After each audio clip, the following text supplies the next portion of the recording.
All right, welcome back to Blackacre Ranch, everybody. Today is a day of patio covers. It's actually been patio covers for a while. We've got the house here sitting ready to go. We have a front and back porch. We're gonna be putting up two 75-foot by 10-foot patio covers. That's 150 total feet of patio cover. We designed this house in a simplified form, so that way it's just straight, right? We don't have any curves, any angles, anything like that. But we are gonna be putting everything up by the time this video is done. At least that's the goal. So we've actually already come across some complications.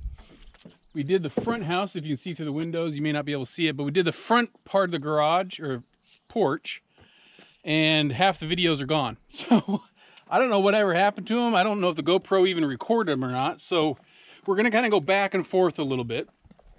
I'm gonna start you out there because there we kind of started at the very beginning. We've actually done layout here and gotten everything lined up, and that's about where we got on the first video, first section. So we'll kind of go through the process a little bit here. Let's check out what happened up front, and then we'll be right back here.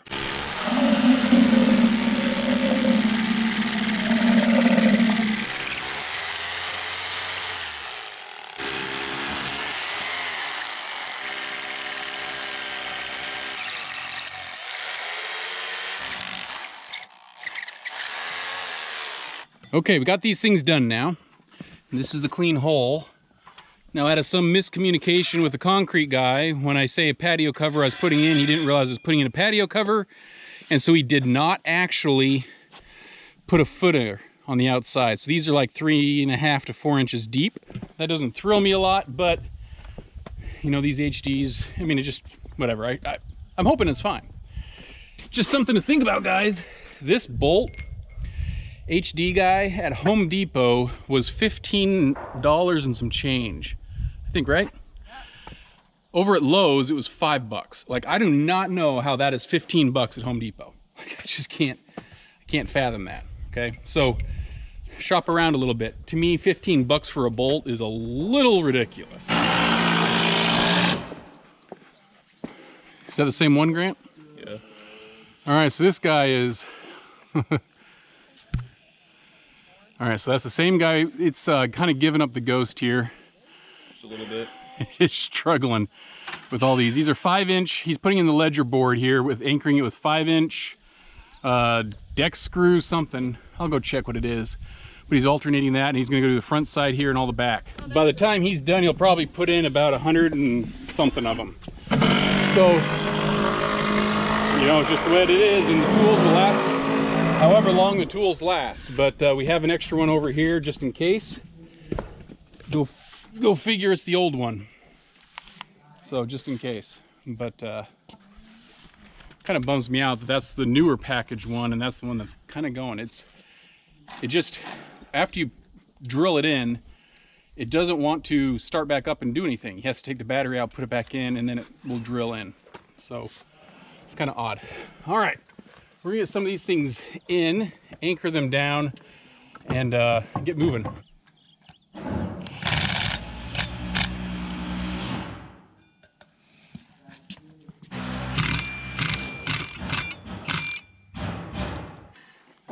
are we doing? All right, we got them almost pretty much consistent and set. So we're gonna put the caps on them. This is just conventional, guys. You've seen them before. We put the lag down, the washer, and then the cap goes over the top. What we did was we just tried to measure from the front. We used a 2x6 to measure for the whole depth, consistent flush with the front up here, and then we just measured 4 inches at this point, and we're hoping that's 1.5 inch deep. Now that 1/2 inch Milwaukee impact I was going to be putting on was going to just, it could rip these suckers right out. So I did not tighten these things all the way down. I tightened them until they're stout, but I did not crank it all the way. You can hear Grant on the backside doing all of his nasty stuff. So we're gonna start working on posts, getting these things stabilized, and move on. All right, Grant's finished up his thing. He's now gonna get all these things measured out for the joist hangers and put them all up. We're gonna mark them first and then come back. It seems like it's easier to do that if we just come back and hang them afterwards. Now, before we came out 2 feet from the edge and did that first truss, the first one is actually like 22 or something like that and a half. gapping between the gable end and the actual truss. We don't want to be where these, whatever called, lag bolts, deck screws, whatever they are. So what we did is over at Grant is we actually shifted over 4 inches, and now we're going to do our 2 feet on center out here. So we're just trying to avoid that. We've got all the posts up here on the top row done. We measured out for a 212 slope, accounted for all of the base offset of 1 1/4, did our measurement, the beam and all of the joist hangers that are going to be coming up, joists on top, and we've got a height, and we went with it. These are all pre-cut, and we cut them all on the ground. And you might be saying, hey, well, that's not going to be perfectly up top. You need a laser level thing.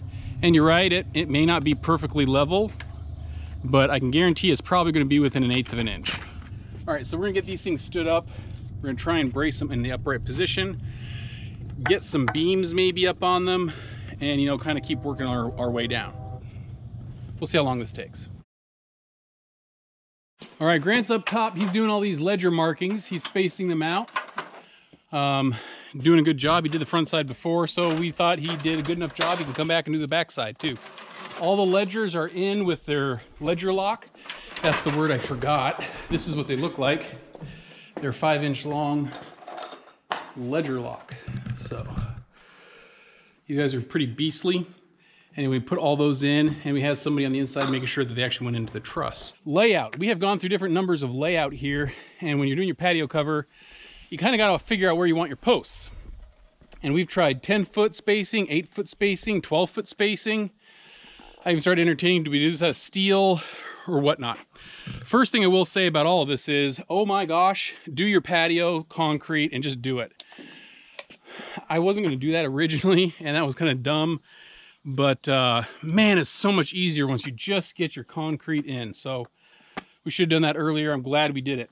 There's a spec sheet that I found on the internet that kind of says what size beam you need for different length of your rafters, so how deep your patio cover is, and how much of a space there is between posts. And at 10 feet long, if we were to stay at 10 feet wide gapping, we could have a 6x8 post. Was that it? No, a 4x6 post, a 4x6 beam. Those are readily available. So that wasn't so bad. However, when you drop down to the bottom, to go from a beam up here to go over to there, you're looking at a space of like 12 feet to 14 feet. If I go any bigger than 10 feet spacing, I was gonna need a 6x8 or a 4x8, something like that, a bigger beam. Those are not readily available. And so I entertained that. I thought, well, why don't we just go ahead and do it? Once you get above a 4x6 beam, everything is nominal or is dimensional lumber, meaning it is a true 4x6. So I thought, oh crap, my posts and these brackets are for 3.5 by 3.5, 4x4 nominal. So meaning that I would then have to get custom brackets, or I'd have to find something else. So the problem has always been this 10-foot gap I can do with standardized lumber from Home Depot or anywhere else.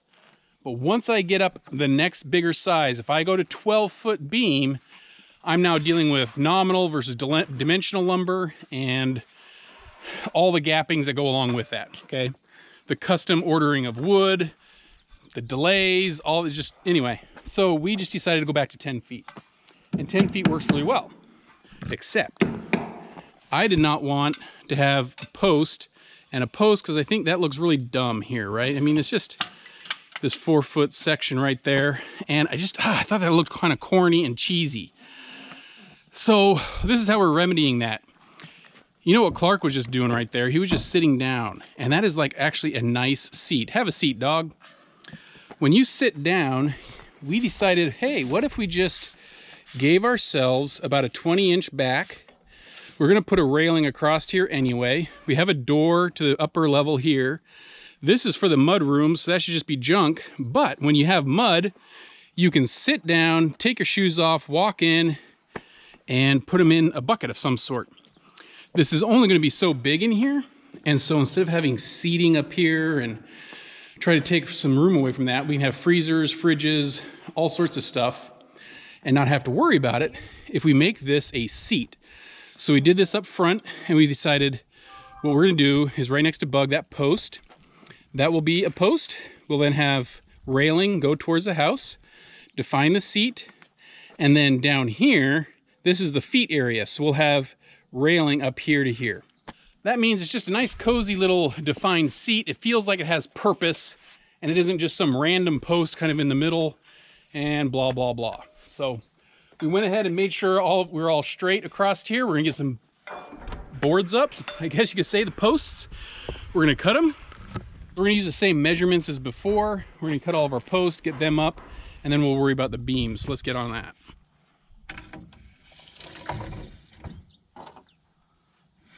We're going 87 3/4. We calculated from the top of that 10 foot of the truss, and we took off the amount for the sheathing and then the amount for both the rafter and the beam. So that put us down to 87 3/4.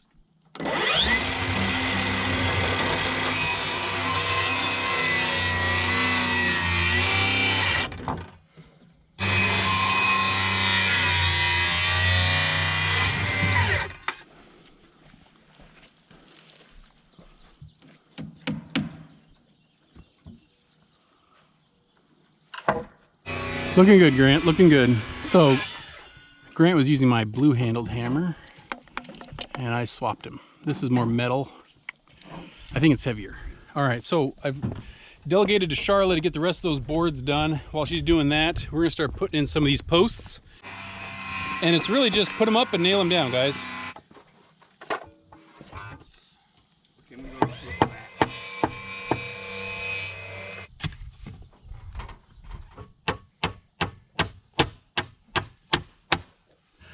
So these take 12 total nails. We're putting 10 penny nails, 3-inch long.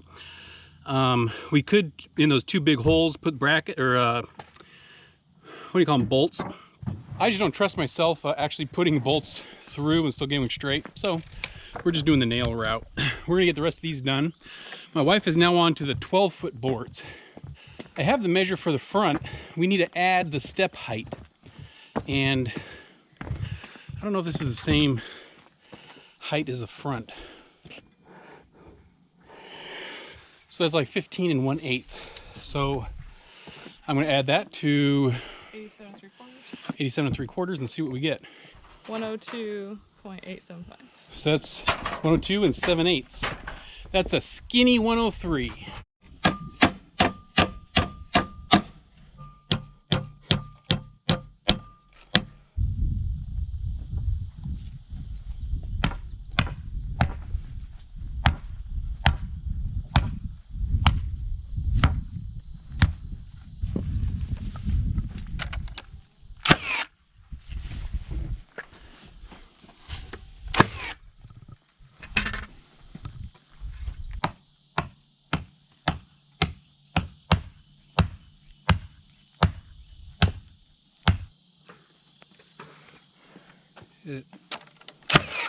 I think last time, before we nailed all the bottom of the posts, we actually straightened it with these braces and then we nailed the bottom. So before we get too much further, we're gonna start that process because it gets a little stiff and I'm just cranking on the bottom bracket every time I'm trying to level this out.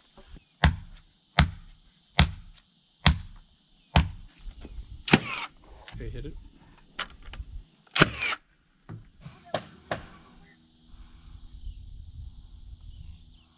All right, next day, guys, it's time for the beams. All the posts are now set, of course, and the kids are bringing up the beams. All of these beams are 12 feet long because they didn't have them in 10 feet. So we're gonna have to trim every single one of them in accordance with whatever the length is on these posts. So here, let me show you kind of some of the dimensions of what we're gonna be doing here. We're gonna be measuring the bottom because as you can tell as I'm walking by, none of these posts are side to side aligned except the last one down there. So really what we're going to just do is we're going to get a couple of measurements. First one, we're going to measure from the bottom over there.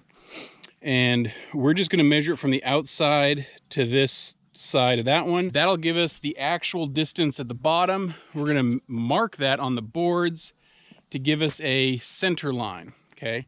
Let's theoretically say this is 10 feet. So we're gonna mark the middle up top. We're gonna put a mark, and then that should be 10 feet to the middle here. We're gonna have a mark here. So when I get to the board and I mark that, the end of the board should sit on that mark, and the 10-foot mark, or whatever the measurement is, should line up with the mark here, right at the top of the board. Now, all of the other stuff of this 12, we're not gonna cut off on this first one because the house technically goes beyond the bottom of that post. So the house is gonna be a little bit further over. We're not gonna pre-cut it. We will cut that after the fact. We get all the joists up and so forth. All of these middle ones are then gonna be secured in like manner, taking the measurement at the bottom, measuring, cutting the board to whatever that distance is, putting it on top, and then moving them to get set up and settled. What we're gonna do is put these metal tees. Charlotte has one right there. We're gonna put those metal tees. We're gonna nail in 12 10-penny nails right there at the junctions. We got a bunch here and the nails, and we're gonna put those all top front side and outside. Once we're done with that, all of the beams are then gonna be up, and they're gonna be stable, they're gonna be tied together. We've got side bracings on the ends, and then all of these guys will have side bracings there too. So as we're going through this, we're gonna kind of just make sure side to side, all of these posts are plumb, making sure this way they shouldn't have moved, but making sure everything looks good. And we're gonna anchor these things down with a hammer. So it's a pretty simple process. You just gotta go one by one. So that's what we're doing right now.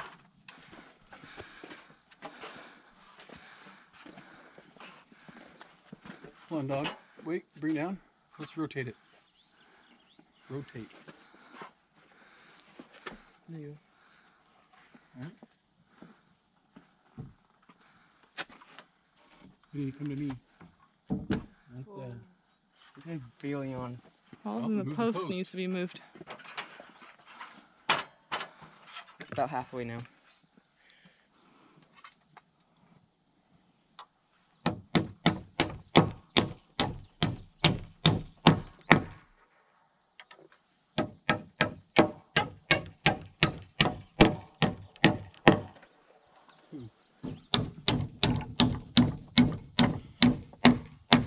So one thing we notice is when we put the middle mark to put this alignment to, once you put this T-strap, you can't see it. So once you get everything in the middle, mark the edge along that board so you know that one's there. And then when we put up the other one, we mark that one so that we know that one's there. Otherwise, you lose your mark behind the T-strap. So that kind of helps you make sure everything stays where it was supposed to. Because once you start hitting this thing, it just moves everywhere. This moved the most of any of the ones we've actually done so far. So as I put this T, I'm going to hammer it in, and I'm going to get a baseline so this post doesn't keep moving. I'm going to get a baseline of this up here, holding it to that. Then when we put the other post up, it'll be easier to put here and just anchor one spot.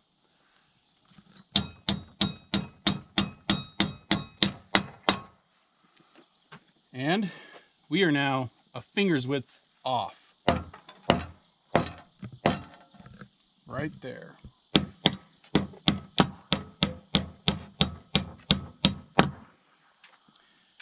One more on the bottom just to secure it.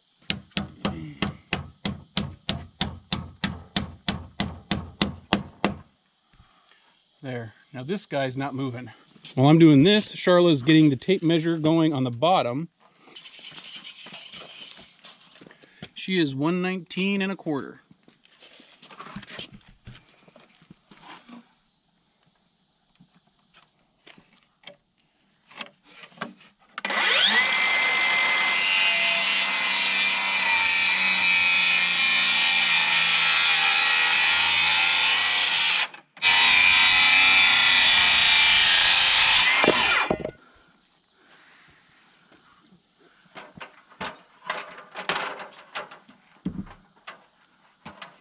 You ready? Yeah?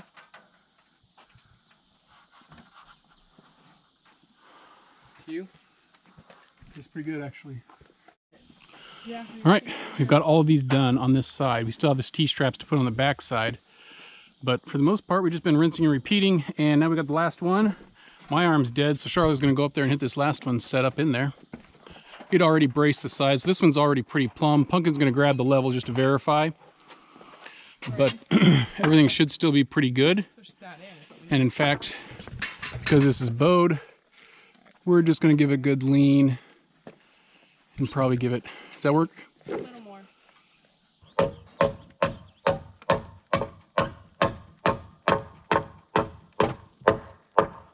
All right, with her putting the last one in, we're gonna leave all these external braces up to keep it this way.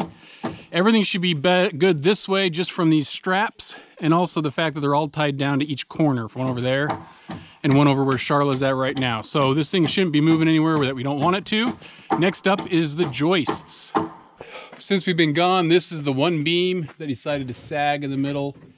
It's gonna be a little bit further apart, gapped up top. You can kind of see it right there. So nothing in life's perfect. Anyway, so what we're gonna do is take these measurements for my son up here. He's got these double lines and he started doing the measurements all the way down. We're gonna put the first board up and it's gonna be slid over to handle all of the sheathing as well, the thickness that's kind of up there. So once that's done, we're gonna put that up and measure over to the first joist that he marked, which is actually only 20 inches from the first one. So it might be, since it's a 1/2 inch sheathing, it might be like 20.5 inch. So once I get that, I'm then gonna come up here and we gotta mark at the top of the beams all of those distances, because when we were over on the other side, guys, this is what kind of threw a wrench in our plans. You know what, I'm just gonna show it to you because, all right, here we go. What happened was we decided to use a spacer.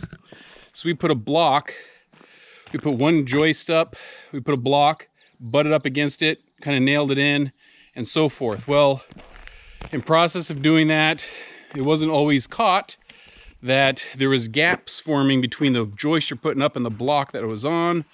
And so about every 4 boards, you're getting about a 1/4 inch off. And so when you look at it, you start seeing that these guys start pointing not in line with the boards up on the roof with the purlins on it. And some of these things are wicked warped. Anyway, we started from down here and we went all the way across this way. Now we're gonna start down there and go that way, just the way it is. But I mean, gosh, guys, look at it. Isn't it nice? Can you imagine how nice this is gonna be? And you can see on the wall about 7 o'clock at night, this is where all the shadow would be. And I don't want to have these tails cut any more than I need to. I want to have as much tail as possible. All right, so really what we're trying to do is, if I can pre-mark instead of using that way that we used before with the block spacer, we should be able to hopefully keep everything on measurement. Because that other side is not on measurement, I don't want to put sheathing down on the top and do the exact same thing we did before. What we're going to do is we're just gonna put horizontal purlins straight across them, straighten out all those boards, and then we're gonna box out or frame out the ceiling on the bottom side. And I think it'll actually work maybe even better than the original plan, but I do not want to put sheathing on not spaced correctly joists. So that's not my day. Like, I don't want to do that. All right, so let's get to this. We're gonna get everything prepped and we're gonna try and line it up as best we can and then set the measurements and go all the way down.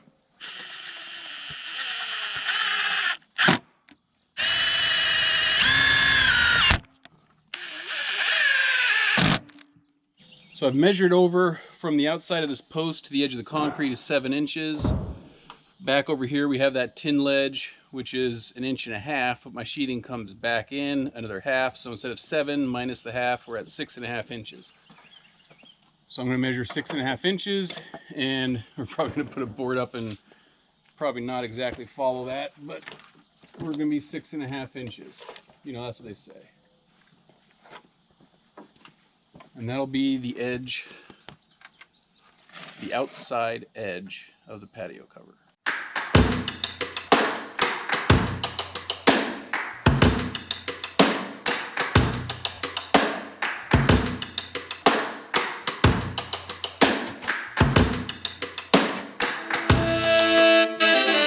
I think what we're fighting is a curved board, which is now curved, and then a curved underneath, and the truss has got a slight curve. We've got a lot of curves in one spot. Yeah, I guess go with it. Looks pretty decent. Okay. So Charlotte screwed the H2A clip, the twist one, first into the joist. We lined it. That's about as good as we're gonna get. You can only get too precise, or so precise. So she's nailing that off. And at this point, we're just gonna mark the rest of them down and then work on getting all those things hung.